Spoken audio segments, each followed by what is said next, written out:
આ દસ્તાવેજ કોણે તળાવમાં નાખ્યો તે હજુ સુધી જાણવા મળ્યું નથી, પરંતુ આ એક તપાસનો વિષય થઈ પડ્યો છે કે કોઈ વ્યક્તિએ ઈરાદાપૂર્વક આ કૃત્ય કર્યું હોય કે કરાવ્યું હોય તેમ લાગી રહ્યું છે, જેની ઊંડાણપૂર્વક તપાસ થવી જોઈએ જેવી લોક માંગણી ઉઠી છે.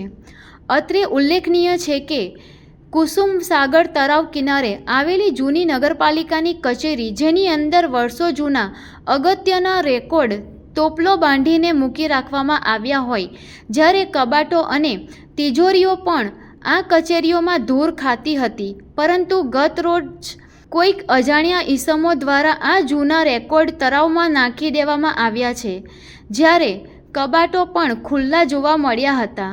સદર એક ગંભીર બાબત છે કે પાલિકા સત્તાધીશોએ અંગે કડક પગલાં ભરવા જોઈએ તેવી પ્રજાની માંગ ઉઠી છે. ઉલ્લેખનીય છે કે હાલમાં છોટાઉદેપુર નગરપાલિકા કચેરીનું નવું બિલ્ડિંગ બની જતાં સંપૂર્ણ કચેરીનો વહીવટ નવા બિલ્ડિંગમાં કરવામાં આવી રહ્યો છે, જ્યારે જૂની બિલ્ડિંગમાં ધૂળ ખાઈ રહી છે અને જર્જરિત હાલતમાં છે. જે જૂની બિલ્ડિંગમાં જૂનો સામાન અને જૂના દસ્તાવેજ રેકોર્ડ કચેરીમાં પડી રહ્યો હતો, જે કોઈ અજાણ્યા ઈસમ દ્વારા કુસુમસાગર તળાવમાં નાખી દેવામાં આવ્યો છે.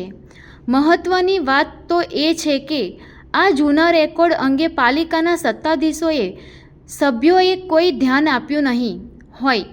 જૂની કચેરીમાં તળાવ ખુલ્લા છે કે તારા મારેલા છે, અંદરનો સામાન વ્યવસ્થિત સ્થિતિમાં છે કે નહીં તેનો કોઈ ધ્યાન આપવામાં આવતું નથી.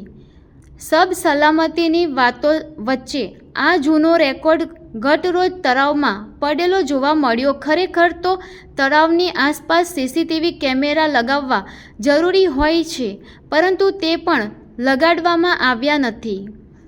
સીસીટીવી કેમેરા મૂકવા અને પાલિકાની મિલકતનું ધ્યાન રાખવું તથા આ રીતના જૂના રેકોર્ડનું ધ્યાન રાખવું એ પાલિકાની પ્રાથમિક ફરજમાં આવે છે, પરંતુ સદર બાબતે ધ્યાન રાખવામાં આવતું નથી તેમ લોકમુખે ચર્ચિત રહ્યું છે.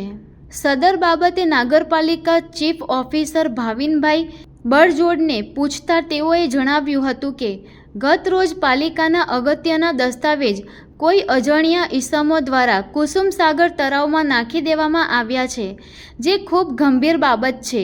આ અંગે નગરપાલિકા દ્વારા પંચ ક્યાસ કરવા આવ્યો હતો અને પોલીસ ફરિયાદ કરવામાં આવશે અને આ કૃત્ય કરનાર વિરુદ્ધ કાયદેસર કડક કાર્યવાહી કરવા માંગ કરવામાં આવશે તેમ જણાવ્યું હતું.